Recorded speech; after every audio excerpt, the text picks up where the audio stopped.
everybody. We're back again. This is Lacey. And I'm Lauren. And here again for another episode of the Lawmas Podcast. So, as always, we're going to ask that you, if you enjoy us and want to learn more, follow us on Instagram, YouTube, subscribe to us on Apple Podcasts, Spotify, wherever you listen to your podcast. And as always, DM us with your questions if you have them. And today, like usual, we're going to start off with a question. So this is kind of a question that I'm asking for my cousin. So she doesn't have a will, and I've always told her to get a will, but really I don't know. So she is single. She does not have any children. She's not married. Would you recommend somebody get a will under those circumstances? Or I believe in South Carolina, if something happened to her, which I hope it doesn't, I love you, Paige, but if it did, I believe it goes to her parents, and if she's fine with that, does she need a will?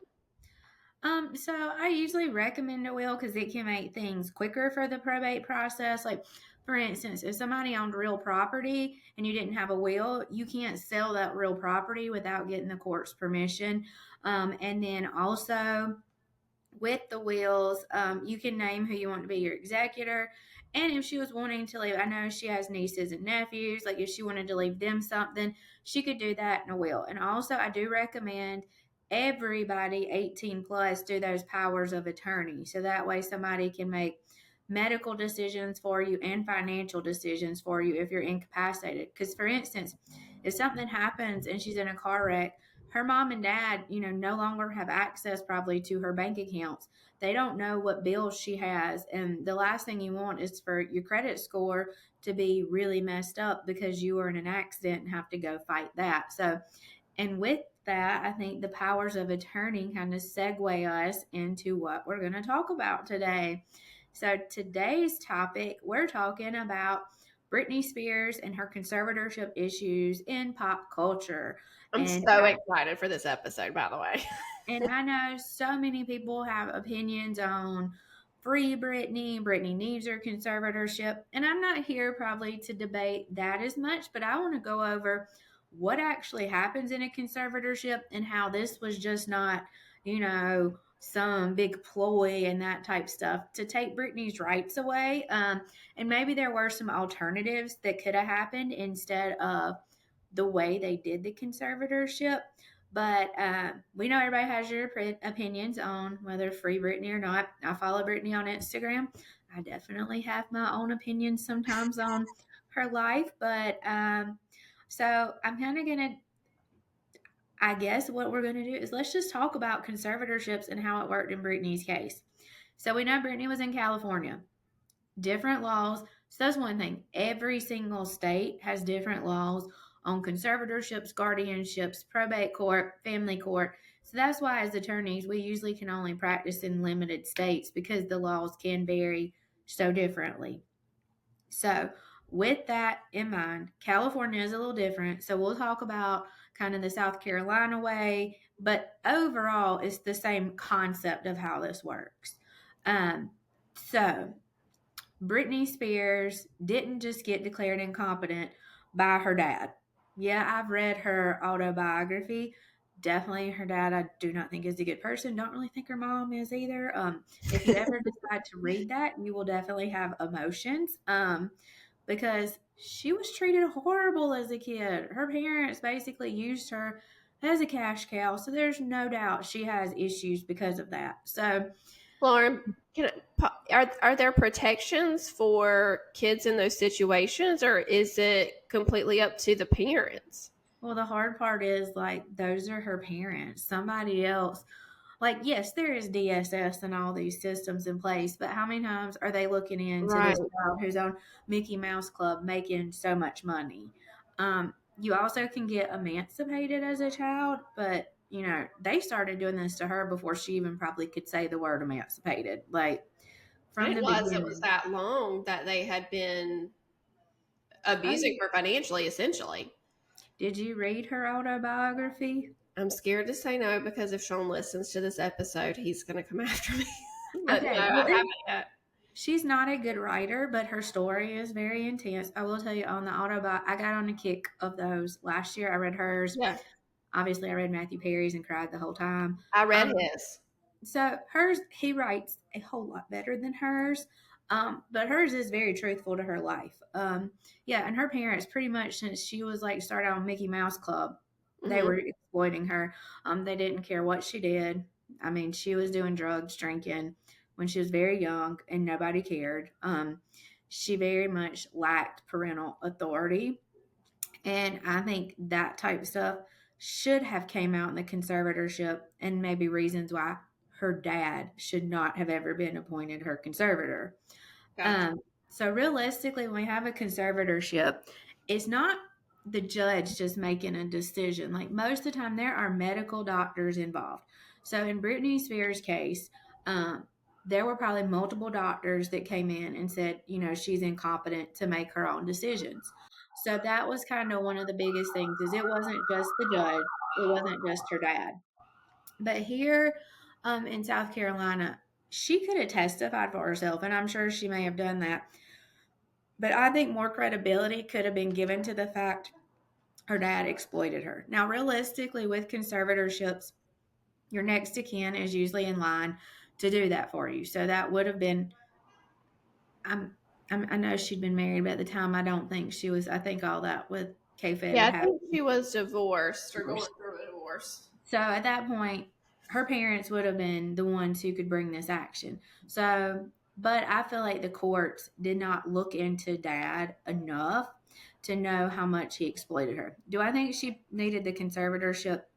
Probably so. She'd had a lot of trauma, and managing money is hard. We see so many times how, like, these people in the rags to riches stories squander all their money because I've seen stories about so many pro athletes. They went from growing up in poverty and now they're making millions of dollars, and they don't have the financial sense and they don't know about all these programs and financial. And there's a lot of bad people out there that will take advantage of them, but there's some good financial people. So I think in Brittany's situation, it shouldn't have been her dad. The court should have looked into him more because dad had a lot of issues. Dad had past lawsuits, dad had creditor issues, dad had used her. So in that sense, Wasn't he an alcoholic as well? yes. So I Okay. feel like the character part of dad did not. He should not have became it. And usually in courts, we put a guardian ad litem is appointed, and that happens in Even family for an court. adult?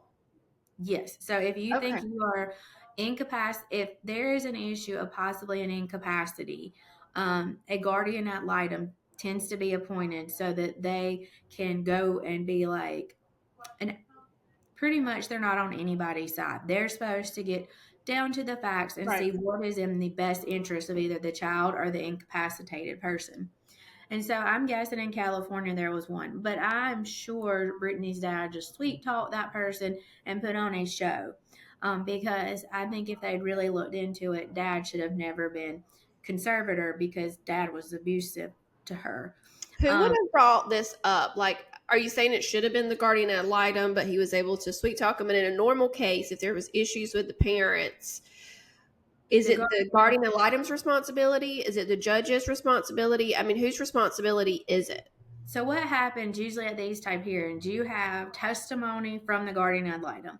And a lot of times the cases I have are non-contested. They're simple cases like, for instance, like when Luke turns 18, you may want to get guardianship over him, and it's not contested. You're his mom, and everything has. He wouldn't contest you being it, and the doctors would come in guardians ad litem. So a lot of times it's just a simple report saying, I think this person is fit to be um, the guardian or the conservator. So I would imagine there was some testimony by that third person. And it is in the judge's discretion how much credit they give to that. So usually what we have in these type cases, doctors are going to come in and talk about, are they incapacitated? And so the doctor doesn't have anything usually to say about who should be the guardian, who should be the conservator. They're just there to say, I think this person is incompetent. Usually that's the job of the guardian ad litem, to be able to help the judge in seeing that. But one thing I know in Brittany's case that is different than a lot of our cases here in South Carolina, she didn't get to pick her own attorney. So, yeah, and that shocked me because if you don't get to pick your own attorney, who's to say that attorney's truly? I mean, I know ethically they're supposed to be, but we all know In any Right. field, there's crooked attorneys, just like anything else. So did So her dad pick her a lawyer? I think the court gave her lawyer, just like, how, I guess, how public defenders are assigned. Yeah. There's people that will volunteer. So in South Carolina, what happens is if I'm going to do a conservatorship or guardianship, I have to send notice to the alleged incapacitated individual, and they have 10 days to choose their own attorney. If they don't, the court will appoint one for them. And there is a list, but they have the opportunity to pick their own attorney first. And in watching all the documentaries about her, she ain't going to pick her own attorney.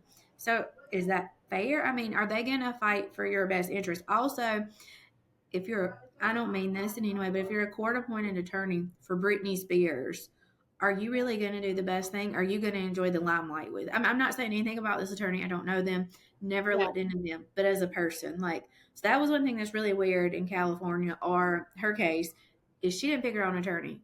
So was there anybody actually fighting for Britney in that case?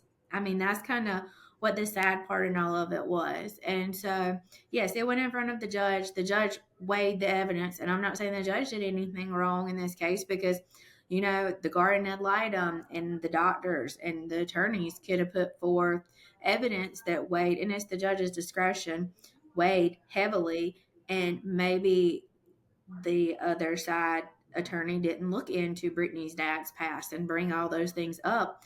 Because did she need a conservatorship? Yes, but it should have been, and I know he was it with the bank, but he was really over the most part of it and the day-to-day activities. And Was so her mom involved at all in this process? Were they still married at the time, her mom and dad? I Because I think know they the eventually mom got divorced. consented to all. I think the mom didn't put up a fight and consented to dad. And there And I are don't know, maybe he was abusive towards her and that's why she did it he as was. well. Okay. Like, if you read her memoir, like, there was just abuse all the way around. But I don't know. It's just surprising to me that none of this stuff came out in the court case. I feel like if I had been Brittany's attorney, that would have been my strongest thing, is like, okay, maybe she does deserve a conservatorship, but we wanted somebody that really has her best interest at heart, not somebody that's just going to exploit her. Right. So those were some weird things in her case.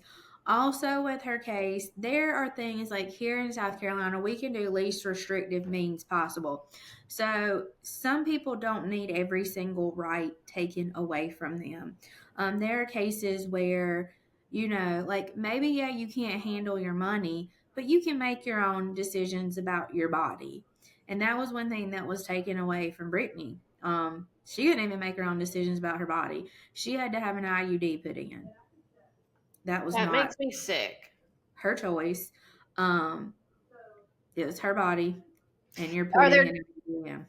are there different so in California they could have restricted her financially and done the conservatorship that way, but still left her body up to her, but they chose not to. Is that So there's right? different things. Yeah. So, like, we have like things like guardianships, which is like the health and well-being of the person, and conservatorships, which is just the money.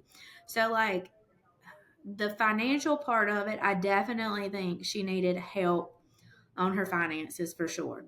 But that guardianship, they pretty much took away all her bodily autonomy. She was not allowed to make her own decisions. Like, her dad told her what to eat and, like, gave her limited amounts of food to keep her in shape. Like, pretty much she had no rights to her own body. And most of the time, what we've seen in South Carolina with these guardianship cases is, yes, they, have control, like, they can go talk to the doctor. And a lot of times, maybe the person doesn't understand, okay, I need to have surgery, but I'm scared. I don't understand it. So the guardian may make that decision. Yes, you need to get your gallbladder out or you're going to get sick and die, kind of thing. So it's taking those. But we don't see where the guardian tends to tell them what they have to eat. Like, and this whole, you have to have an IUD as a perfectly functioning, like, adult in that situation. Like, she had no control. So are you saying that like um in these cases where somebody has guardianship where they can make those choices over their health and body, they could make those decisions about like reproduction and stuff like that, but we just don't typically see it. Is that what you're saying? Like they could, But you just don't typically see it. It's very unusual. I Gotcha. thought it was unusual to go as far as telling her she had to have an IUD. Okay. Yeah, like that was, well, and a lot of times in guardianships, conservatorships, we see this in elderly people, and we're not worried about reproduction at that Sure. point. Right. We are worried about STDs because I don't know if y'all know this, but the highest rate of STDs right now is in nursing homes and assisted livings. So, Really? assisted livings have a really, because they're not worried about getting pregnant, they don't think about protection. I know, I don't gross. even like to think about that at all, but that is interesting. So, but that is, there are a lot of times where courts maybe do a conservatorship because somebody's financially illiterate, but don't always have to do the guardianship. Or inside the guardianship, take the least restrictive means possible. So, yes, they can make big medical decisions for them, but not have to deal with, their day to day stuff. They can still go to the doctor if they have a cold and know if they need to get an antibiotic or not. Not take all those rights. So, with Brittany, they pretty much stripped everything away from her to like she was an invalid pretty much. So she It had kind of no makes sense with her Instagram now. And I just think she's just been stripped of so much. I mean, it definitely makes sense as to why she pushes the envelope so much in social media. Because for so long she just didn't have any rights at all. It kind of puts it in perspective a little bit for me when I see some of the things that she posts that I think are kind of out there and a little weird, maybe too provocative. Um, it makes sense at this point. Well, and I think her mindset is still like, I think, Brittany's a little older than us. And I think at this point, we're being mid 30s. We went through, making bad decisions. Not that I feel either one of us were the type of people that made super bad decisions or anything, but we had our youth. We got to live our lives like we wanted in our, teens and 20s. And now we're adults and we think better. Like financially, I make a lot better decisions now than I would have made at 19. I go back and look at my social media post Oh from, gosh. 15 years ago, and I'm like, oh my gosh, I would get fired from jobs for this type stuff. Nothing was bad, but it was just, Yeah. I've deleted stuff. I've deleted stuff that oh, came up and I'm like, oh, I'm so embarrassed. This was horrible. yes, like just mean, not mean, but just things you don't want out there. And I Right. think what Brittany is with this, she's still in that mindset because she hasn't been like a young adult in all reality. I think she is still in that like 16 to 24-year-old mindset because realistically, until they revoked the conservatorship and guardianship, she had no control of herself her entire life. She went from being a minor to in this conservatorship. And so she's never had that phase of, I guess, rebel. I mean, she couldn't even control her own social media. Like, can you imagine, like, wanting to post a picture of your dog or something, and your dad going, "No, you can't post that." Like, that's insane to me. So I think I'll give my. I think she needs a conservatorship still. I think she has a lot of issues. I think she deserves to have more bodily autonomy, though. But I do think she needs help. But it needs to be limited help. It doesn't need to take away all of her rights, which is what they did. And I think that is why she's like she is today. I think she went through so much trauma as a child, and the person that gave that trauma to her continued to do it as an adult, and she legally couldn't escape it.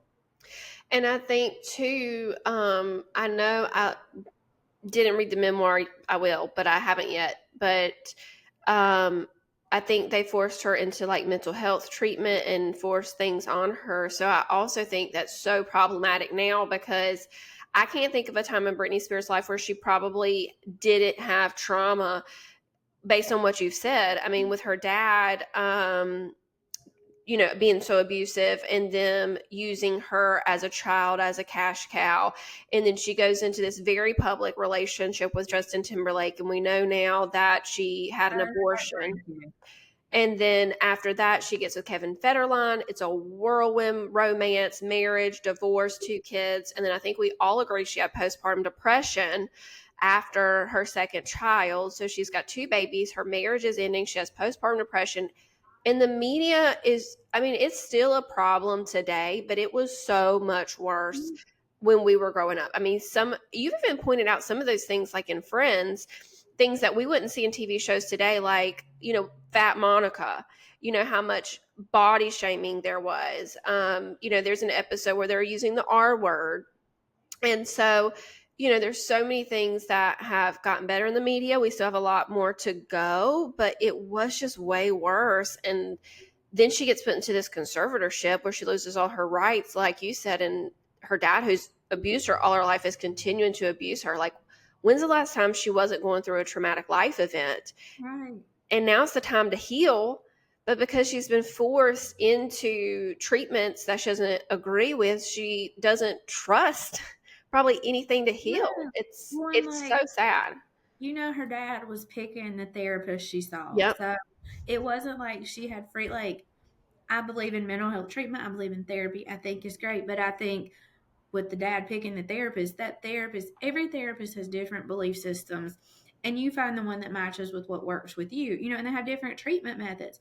So her therapist could have been some like holier than thou, like hellfire, like damnation type therapist, not one that really wanted to work to express what she needed. And different people have different therapy needs, but she didn't pick her therapist. Her dad sent her to someone. The person abusing her is sending her to therapy. Yeah, and she didn't trust him. And because they had a guardianship, there's no privacy. So he could have sat in her therapy sessions with her. I didn't think about that. So Yeah, she's they not going to open up about what he's doing to her to truly get help and heal if he can she's get the scared. doctor's notes.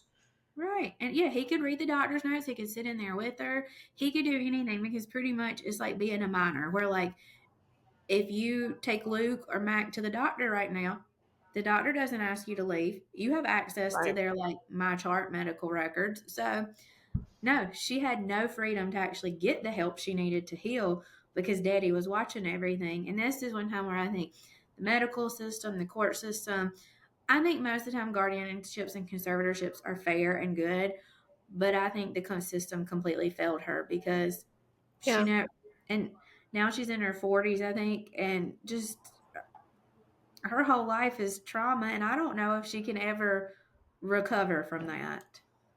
That makes me so sad. So sad. I And mean, that's going to be my question, if you thought that she'd ever be well, but you just kind of answered that. yeah, I don't know. I mean, like, a lot of times when we see like guardianships and conservatorships, a lot of the ones I do are for people that are differently abled pretty much from birth. So, like, um, I've done a lot of people that have like nonverbal autism. I've done, and like those, while they're emotional to do, but you see the moms and dads, or the moms or grandparents, whoever it is that's taking care of them, come in here and like bear their hearts out and cry and want to do what is best for their child. And they just want to be able to go in that doctor's appointment because their child cannot comprehend, you need to take this medicine kind of stuff. And then I do have some with elderly people, and those are sad too because you're taking away somebody's rights because they have dementia, they have Alzheimer's, Yeah. and they're sad. But as life situations, I think Brittany's is one of those abnormal ones where she just was stripped of her rights as a functioning human. And if she's crazy and wants to spend all her money, I mean, as long as she's mentally competent to do so, that's on her. That's her choice. Right. Right. Well, I definitely learned a lot. I guess I need to go back and read her memoir. Sean, do not come after me when you hear this episode. I'm going to add it to my list of reading. I was reading Matthew Perry's. But yeah, thank you for that information, Laura. I was really excited about this episode. And yeah, it just makes me really sad for her. I just don't know. I'm hoping that, like you said, where she's kind of trapped in that 18 to 22, 23 time frame with her mind right now, as she distances herself from this conservatorship and gets years under and away from it, that she'll eventually feel like she can seek out treatment where she can truly divulge everything that's on her heart and all the trauma she's been through, and work with somebody to truly heal and get better and move forward in life. Because I want to see her happy, and if that's not performing ever again, I respect that. But I just wish we can. I hope one day in our lifetime we will see a happy, mentally well, beautiful Britney Spears. And I think the hard part, I just kind of thought about this, is like, normally when you have trauma, who do you go to but your family? Right. Like you've had a bad day. who are you going to call? Like, a lot of times we still call our moms, like, our, people that have loved, and she doesn't have that. She doesn't have a mom, a dad, and a sister who truly love her. And Yeah. that is sad for everything. And, bringing up the sister real quick, I know we have to wrap this up, but, Sean is Sean is my cousin. I've taught him, he's a big Britney Spears fan. He really gets upset at Jamie Lynn as well. Whereas myself, I have a little sister, and we both have been through so many traumatizing things in our childhood. I never would have put that on her shoulders to help heal me, or to have my back with her dad or our mom or anything like that, because she was my little sister. And so sometimes I think there's an unfairness with Jamie Lynn, because, you should have helped your sister, but she was a child going through this as well. And then she had the teen pregnancy. She had her own set of things that she was navigating in this life. I almost think it's unfair to put some of that responsibility on her little sister. I would do have agree with that. Like, okay. it wasn't at that point her little sister, but now I think little sister writing that little biography was that's different to me, because she's a Yes. grown woman. Yes. But no, as a child, she was a lot younger than Britney Spears too. So, like, she didn't know what was going on, and that was her mom and dad. Completely agree on that set until she became an adult and trying to cash in on her now. Agreed 100%. Well, stay tuned. We have more cases. I think Michael Orr is another one that Lauren's going to discuss with us. We're going to talk about JonBenet Ramsey and some other cases in pop culture these days. So if you have a case that's out there dealing with any kind of estate or criminal that you want us to talk about, definitely message us. Follow us on Instagram, like Lauren said at the beginning. Subscribe, listen to our channel, and we appreciate everybody coming here today. So we'll see you at the next episode.